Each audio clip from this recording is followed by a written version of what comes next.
নির্বাচনী প্রচার প্রচারণার একদম শেষ মুহূর্তে তারেক জিয়া জাতির কাছে ক্ষমা চাইলেন। এই ক্ষমা চেয়ে তিনি বিএনপির 12টা বাজিয়েছেন, বিএনপির ভোট যা ছিল তাও কমিয়েছেন।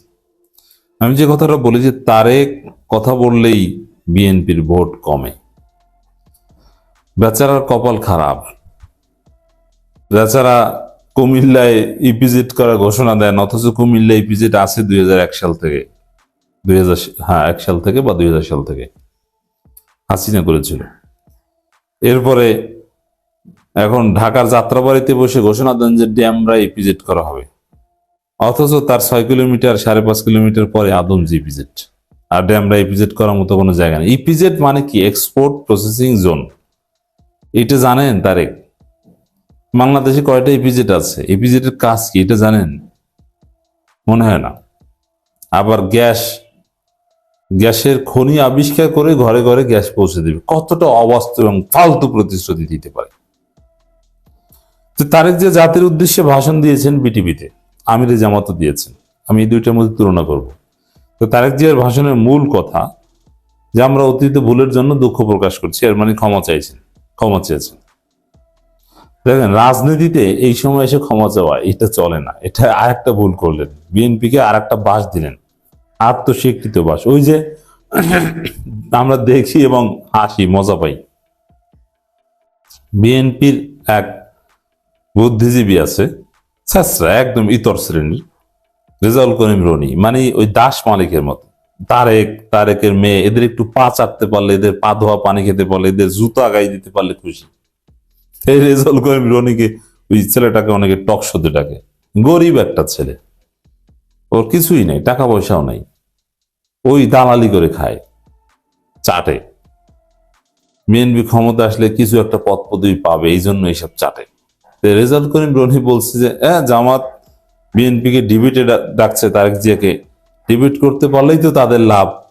তারা ছোট ছোট অংশ কেটে কেটে ভিডিও বানাবে, ফটো কার্ড বানাবে, তারপরে বলবে এই যে বিএনপি অশিক্ষিত, কি খ্যাত ছাপরি দেখছো। মানে নিজেরা নিজেদের বাস দিচ্ছে কিভাবে, মানে যা ঘটবে ওইটা বলে দিচ্ছে।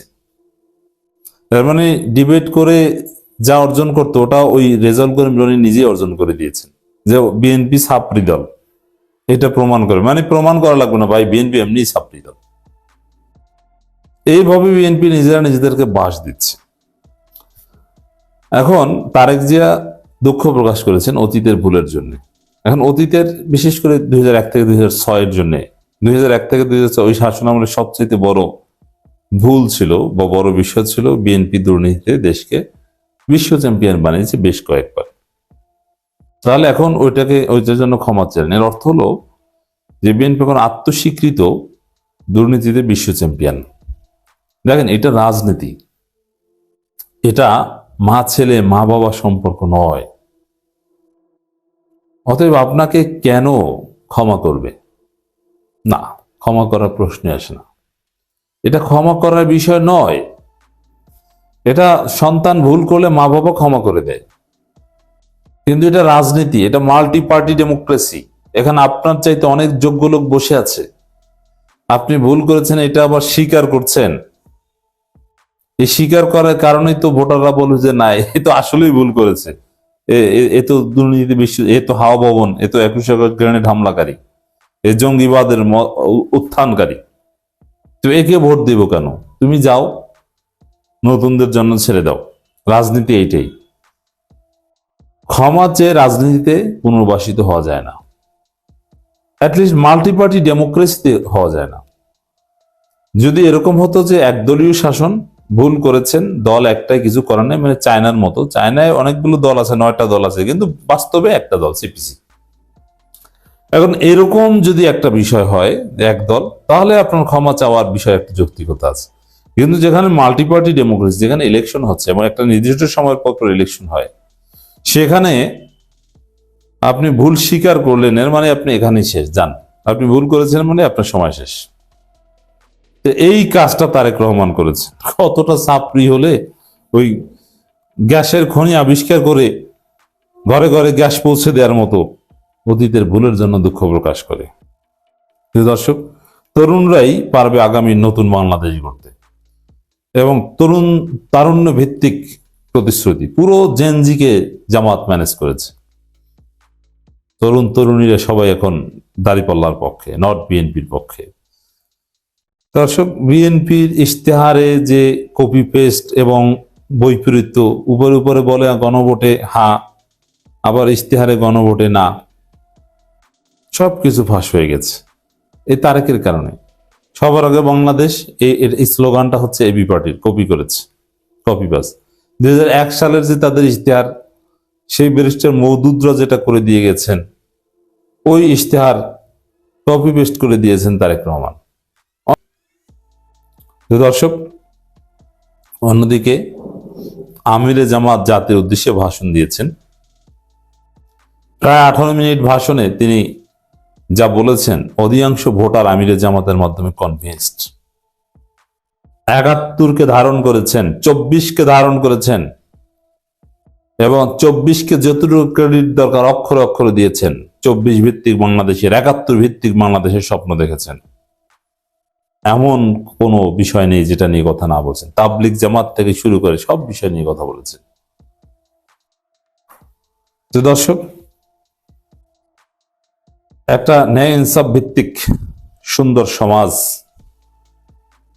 গড়ার দৃঢ় প্রত্যয় ব্যক্ত করে এবং নিজেদেরকে বিশ্বাসযোগ্য হিসেবে জাতির কাছে প্রমাণিত করতে পেরেছে জামাত, যার ফলে জামাতের মাধ্যমে, আমিরে জামাতের মাধ্যমে পুরো জাতি কনভিন্সড, অধিকাংশ ভোটার কনভিন্সড। আর তারেক রহমান কবিবাজ। একদিকে ক্ষমা চেয়ে এখন আত্মস্বীকৃত দুর্নীতিবাজ, আত্মস্বীকৃত হাওয়া ভবন নিজে স্বীকার করলেন। কৌশলগত কারণে সেই হাওয়া ভবনের সহযোগী গিয়াসউদ্দিন আল মামুনকে দৃশ্যপটের বাইরে রেখেছেন, কিন্তু গিয়াসউদ্দিন আল মামুনের ভাইকে তো আপনি নমিনেশন দিয়েছেন। ভিতরে ভিতরে তো তলে তলে সম্পর্ক আছে। এই জাতি ভুলে নাই হাওয়া ভবন কেলেঙ্কারি। নির্বাচনের আগ মুহূর্তে এরকম আরো অনেক ভিডিও আপনারা দেখবেন, জাস্ট ওয়েট অ্যান্ড সি। কি তারেক কি! তো এই ছেলেটা পুরো নির্বাচনী প্রচারণায় ব্লান্ডার করে বিএনপিকে ডুবিয়েছে, শেষে এসে ক্ষমা চেয়ে বাকিটা ডুবিয়েছে। এখানে ক্ষমার কোনো বিষয় না। আপনি ভুল করেছেন, আপনি চলে যান। ভুল করেন নাই, কি করেছেন ওইটা বলেন, অথবা ভুল করে থাকলে নতুন ভাবে কি দিতে পারবেন ওইটা বলেন। আপনি এসেছেন অতীত নিয়ে ভুল চাইতে, না, আপনি ধরা খেয়েছেন। হজরত কি রাদিয়াল্লাহু আনহা, এটা বলতে হবে, এটা জরুরি। হজরত এটা তার নামের সাথে কোনো সম্পর্ক নাই, এটা ইরানিরা বলতো।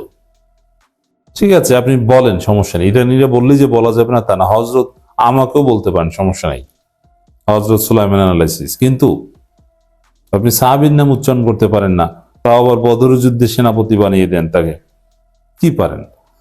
তো দর্শক, আপনি যদি দুইজনের ভাষণ শুনেন, তারেক জিয়ার এবং আমিরে জামাতের, পার্থক্য স্পষ্ট বুঝতে পারবেন। তারেক জিয়ার কোন মিশন প্ল্যান কিছু নেই, বরং অতীতের দুর্নীতির স্বীকারোক্তি আছে। আর জামাতের আমির একটা নতুন বাংলাদেশের স্বপ্ন দেখিয়েছে, সুখী, সমৃদ্ধ, ক্ষুধা দারিদ্র্যমুক্ত, একটা উন্নত সিঙ্গাপুর, দক্ষিণ কোরিয়ার মতো একটা সমৃদ্ধ বাংলাদেশের স্বপ্ন দেখিয়েছেন জামাতের আমির। দেশ আপনার, ভোটটাও আপনার। নির্বাচনের আর 2 দিন আছে। আপনার এই একটি ভোট, তার মূল্য কি, তার অর্থ কি, তা আপনাকে বুঝতে হবে। আপনার এই একটি ভোট নির্ধারণ করবে আপনার পরিবারের সন্তানদের, ভাই বোনদের, এমনকি নাতিপুতিদের, তাদের আগামী দিনগুলো কেমন হবে তা নির্ধারণ করবে। মানে আপনি নির্ধারণ করবেন আপনার সন্তানদের শিক্ষাক্ষেত্রে পরিবেশ কেমন হবে। আপনি যে সমাজে চলাফেরা করবেন, রাস্তাঘাট, বাজার, অর্থনীতি, সব কিছু নির্ভর করবে আপনার একটি ভোটের উপরে। তাই হেসে খেলে, আনন্দে ফুর্তিতে, বিরিয়ানিতে আর চা কফিতে সময় কাটানোর সময় নয়। আপনার আগামী এবং আপনার পরিবারের আগামী নির্ধারণ করতে আপনাকে অত্যন্ত দায়িত্বশীল হতে হবে। অত্যন্ত সুচিন্তার মাধ্যমে আপনার ভোটটি প্রয়োগ করতে হবে। আপনাকে ভোট দিতে হবে একজন ভালো মানুষকে, যার চরিত্র সম্পর্কে মোটামুটি আপনার ধারণা আছে, যার অতীত কোনো রেকর্ড নেই কোনো খারাপ কাজের, এবং যার যোগ্যতা আছে। এরকম একটি যাচাই বাছাই করা, জানাশোনা একজন ভালো মানুষ এবং যোগ্য প্রার্থীকেই আপনি ভোট দিবেন। একটা যোগ্য প্রার্থীকে, ভালো মানুষকে ভোট দেওয়ার অর্থটা কি হচ্ছে? যে আপনি সংসদে একজন ভালো মানুষকে পাঠাবেন এমপি হিসাবে বা সংসদ নেতা হিসাবে বা আইন প্রণেতা হিসাবে, যেই নেতা আপনার এলাকার মানুষদের সমস্যা, দুঃখ, কষ্ট দেখবে, খোঁজ নেবে এবং তা সমাধানের আন্তরিক চেষ্টা করবে। যেই নেতা আপনার ছেলেমেয়েদের শিক্ষা নিশ্চিত করবে, যেই নেতা আপনার ছেলেমেয়েরা এবং আপনি শিক্ষা জীবন শেষ করে যেন চাকরি পেতে পারেন অথবা ব্যবসা করতে পারেন, সেই ধরনের একটা সুযোগ সুবিধা করে দেবে। আপনার সন্তান যেন, আপনার ভাই বোন যেন মাদক আসক্ত না হয়, সেই ব্যাপারে সদা সচেষ্ট থাকবে এবং এলাকাকে মাদক মুক্ত রাখবে এবং সামগ্রিকভাবে সেই ধরনের যোগ্য নেতারা সমগ্র বাংলাদেশকে মাদক মুক্ত রাখবে। স্কুল কলেজে আপনার সন্তানদেরকে রাজনীতিতে ব্যবহার করবে না। নিজের এলাকাকে সকল প্রকার চাঁদাবাজ, গুন্ডা, মাস্তান মুক্ত রাখবে, যেন জনগণ শান্তিতে থাকতে পারে, শান্তিতে ব্যবসা করতে পারে, নিরাপদে চলতে পারে। এবং সেই সকল যোগ্য প্রার্থীরা, দেশপ্রেমিক প্রার্থীরা সংসদে এমন কোনো আইন বা চুক্তি পাশ করবে না যা দেশ এবং জনতার বিরুদ্ধে যায়। আর আপনি যদি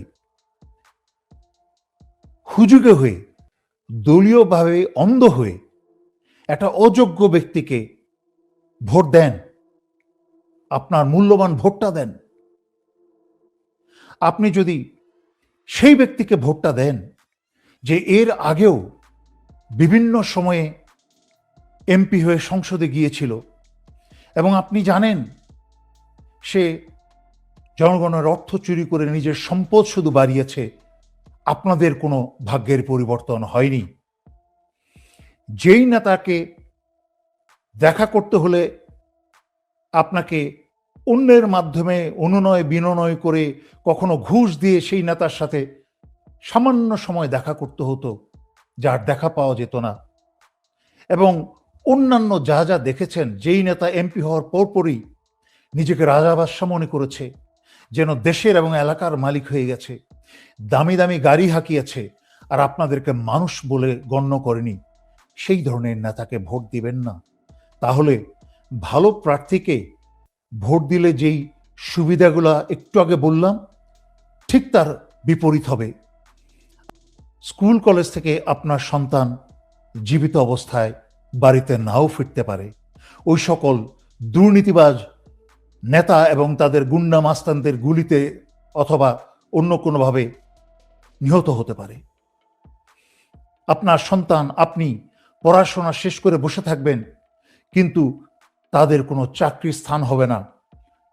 ভারতীয়রা এসে বাংলাদেশের সকল চাকরির স্থান যেরকম গত 16 বছর হাসিনার আমলে দখল করেছে, ঠিক তাই চলবে। হাসিনার আমলে যেই রকম সারা বাংলাদেশ মাদকপূর্ণ হয়ে গেছে, প্রায় ঘরেই মাদক সমস্যা, সেই একই যুগ আবার ফেরত আসবে। আপনি আপনার পরিবার সহকারে ধ্বংস হয়ে যাবেন, শুধুমাত্র আপনার পবিত্র ভোটটাকে অপবিত্র লোককে দেওয়ার জন্য। আবার সেই ঘুরে ফিরে বাংলাদেশ ভারতের খপ্পরে পড়বে, কারণ আপনি সেই সকল ভারতীয় দালাল প্রার্থীদেরকে ভোট দিয়েছেন বা যদি দেন এবং তারা যদি সরকার গঠন করে, তাহলে হাসিনার আমলের 16 বছরে যেইভাবে ভুগেছেন সেইভাবে অথবা তার চেয়ে আরো ভয়ঙ্করভাবে আপনারা ভুগবেন। তাই হুঁশিয়ার। আমি গত 6 বছর 7 বছর ধরে আপনাদেরকে বারবার হুঁশিয়ার করেছি জাগতে। অতীতের ভুলের কারণে আপনারা হাসিনার আমলে ভুগেছেন। যদি আপনাদের লজ্জা শরম সামান্যতম ঈমান থেকে থাকে, আশা করি এই 12 তারিখে 12ই ফেব্রুয়ারির নির্বাচনে আপনারা নিজের ভোটটাকে ভালো মানুষকে, যোগ্য প্রার্থীকে দেবেন। দলের প্রতি অন্ধ হয়ে অথবা অন্য কোনো লোভে পড়ে টাকা পয়সা সামান্য কিছু সুবিধার জন্য, সাময়িকভাবে কিছু সামান্য সুবিধার জন্য যদি বদলোকের প্রভাবে আপনি বা অন্য কারোর প্ররোচনায় কথা শুনে যদি একটা খারাপ লোককে ভোট দেন এবং আপনার জীবনে, আপনার পরিবারের জীবনেই যেই ভয়ঙ্কর অশান্তি নেমে আসবে, তার জন্য আপনি দায়ী হবেন, আর কেউ নয়। আয়নার সামনে দাঁড়িয়ে নিজের চেহারাটা দেখুন, নিজের সাথে কথা বলুন যে আপনার কি করা উচিত। আমি আগেও বলেছি যে দলীয়ভাবে অনেক নেতার মিটিং মিছিলে আপনাকে অংশগ্রহণ করতে হয় নেতাকে খুশি রাখতে, এলাকার বড় ভাইদের খুশি রাখতে, এলাকার চাচাকে খুশি রাখতে, কিন্তু মনে মনে আপনার ভিতরে কিন্তু একটা ভালো মানুষ আছে। সেই ভালো মানুষটাকে আয়নার সামনে দাঁড়িয়ে আল্লাহকে ভয় করে আপনার নিজেকে প্রশ্ন করুন। ভোট কেন্দ্রে আপনি যখন ব্যালট বক্সে আপনার পবিত্র ভোটটা দিবেন, তখন কিন্তু আপনার নেতা, আপনার বড় ভাই, আপনার সেই চাচা কেউ দেখবে না। একমাত্র দেখবে আপনি এবং আল্লাহ। সুতরাং আপনার ভোটটা যদি খারাপ লোককে দেন এবং অন্যায়ভাবে প্ররোচিত হয়ে সাময়িক সুবিধার জন্য যদি আপনার ভোটটাকে নষ্ট করেন, তার মানে আপনি দেশ, আপনার পরিবারকে নিজের হাতে আপনি হত্যা করলেন। আশা করি নির্বাচনের আগে আরো 2-1 বার আসার চেষ্টা করব, বারবার আপনাদেরকে ভালো কথাটা স্মরণ করিয়ে দেওয়ার জন্য। আমি আবারও বলছি, কোনো দলের সাথে আমার সখ্যতাও নেই, কোনো দলের সাথে আমার বিরোধিতাও নেই। যদি আমার কথা মনে হয়ে থাকে দেশের জন্য এবং জনতার ভালোর জন্য বলছি, দয়া করে তা শুনবেন।